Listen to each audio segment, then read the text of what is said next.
दोस्तों नमस्कार। 72,825 शिक्षक भर्ती 2011 में आवेदन करने वाले सभी अभ्यर्थी भाई बहनों का हमारे इस करियर सीक्रेट चैनल पर हार्दिक स्वागत है। मैं तिलक।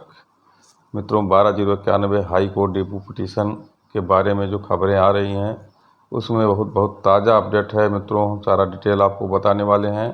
हम आपको बता दें कि जहां सुप्रीम कोर्ट ने रिव्यू पिटीशन दाखिल करने की लिबर्टी दी है, वहीं रिव्यू के लिए ब्रीफिंग भी किया गया है। आपको बता दें, एक मंच पर लाने की हो रही है बात सबको, सारे जो जितने भी गुट हैं, लेकिन किस तरह से बात हो रही है इसको भी हम आपको इस वीडियो में बताएंगे। अगले सप्ताह में पड़ेगी रिव्यू पिटीशन। इस सप्ताह रिव्यू पिटीशन पढ़ने की संभावनाएं क्षीण हो गई हैं। मित्रों, सारा डिटेल आप जानिए, क्योंकि आप 12,091 के महत्वपूर्ण पार्ट हैं। आपको हम सारा जानकारी देंगे, लेकिन आप हमारे चैनल को अधिक से अधिक संख्या में सब्सक्राइब कर दीजिए। वीडियो में अंत तक बने रहिए। मित्रों, हम आपको बता दें, जैसा आप जान रहे हैं कि 12,091 के बारे में सुप्रीम कोर्ट में एक बेंच में याचिका खारिज हो गई थी। दूसरे बेंच में याचिका लगभग खारिज होने के कगार पर थी और उसे विड्रॉल किया गया, और विड्रॉल करने के बाद सुप्रीम कोर्ट द्वारा लिबर्टी दी गई रिव्यू पिटीशन हाई कोर्ट में दाखिल करने के लिए। हम आपको बता दें कि जो आर्डर सुप्रीम कोर्ट से आया है, इतना बड़ा महत्वपूर्ण आर्डर मित्रों नहीं है। लबो लबाब यही है कि केवल आप रिव्यू पिटीशन दाखिल कर सकते हैं।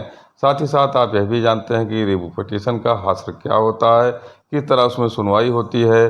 मित्रों, वही बेंच सुनती है जो बेंच रिव्यू पिटीशन मतलब जिसमें दाखिल किया जाएगा, और वहीं जाएगा वो रिव्यू पिटीशन जिस बेंच ने आर्डर दिया होगा।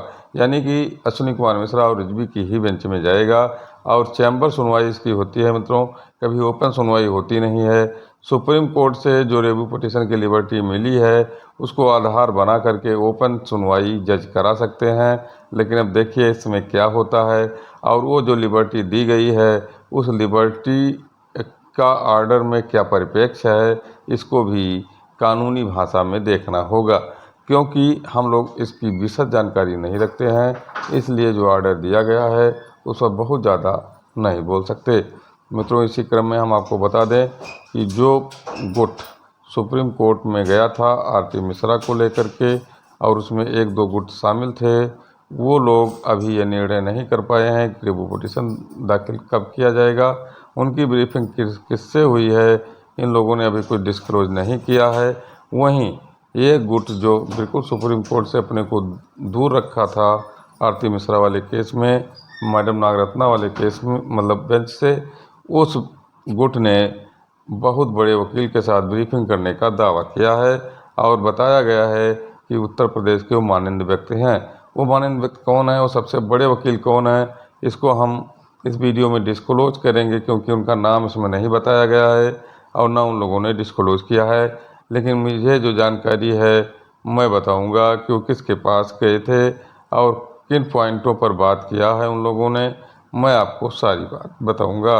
मित्रों, हम आपको बता दें कि राम प्रसाद विश्वकर्मा की जो टीम है, जो सुप्रीम कोर्ट के परिसर में एक गुट के साथ मारपीट भी की थी, उस ग्रुप द्वारा ब्रीफिंग किया गया है, और ब्रीफिंग के बाद जो है सारे बिंदुओं पर वकील से बात किया गया है।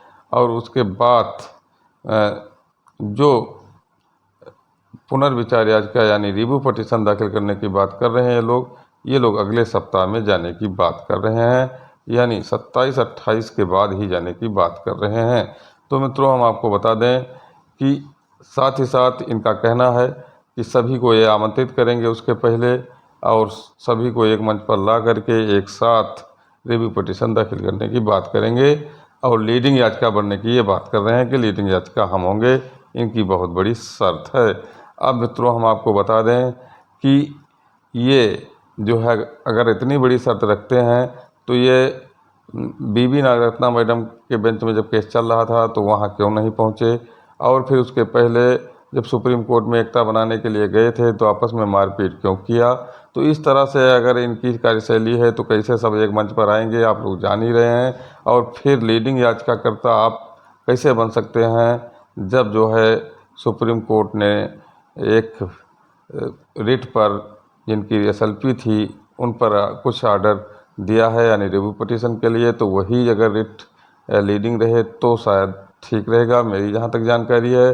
लेकिन एकता की बात की जा रही है तो उसमें अच्छी बात है, अगर सब एक हो जाए तो बहुत अच्छी बात है।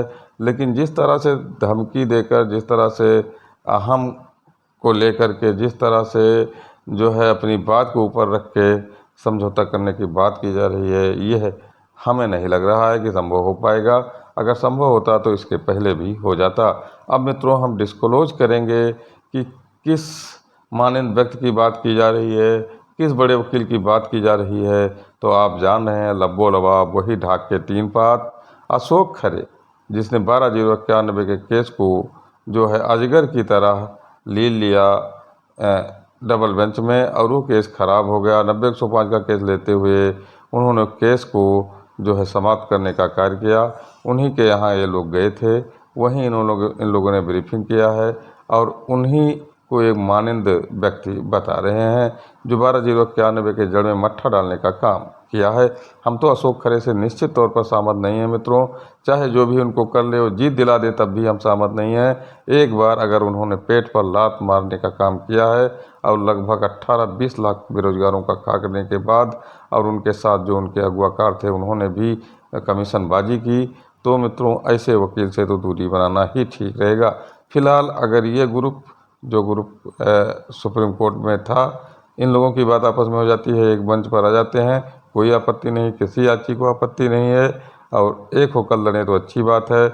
लेकिन फिलहाल ये देखना है कि क्या होने वाला है। फिलहाल इन लोगों की ब्रीफिंग किससे हो रही है, इन लोगों ने अपनी बात डिस्क्लोज नहीं की है मनोज मौर्य ग्रुप ने।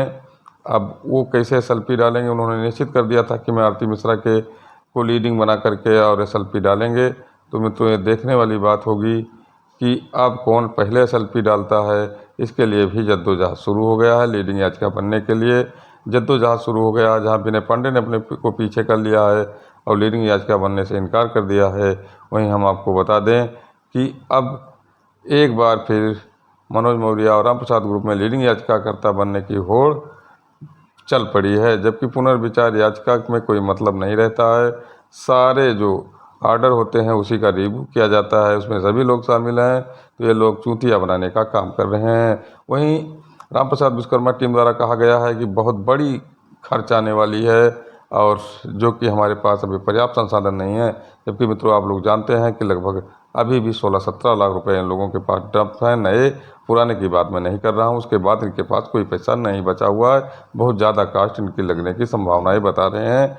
अब देखना यह है कि ये लोग पैसा कैसे बचाते हैं रिव्यू पिटीशन के नाम पर, ये याचियों को देखना होगा मित्रों। यह था आज का ताज़ा अपडेट। हम आपको बिना बताए हुए नहीं जा सकते थे या नहीं रह सकते थे, इसलिए हमने सारा मामला डिस्क्लोज कर दिया है। मित्रों धन्यवाद। अगला अपडेट अगले वीडियो में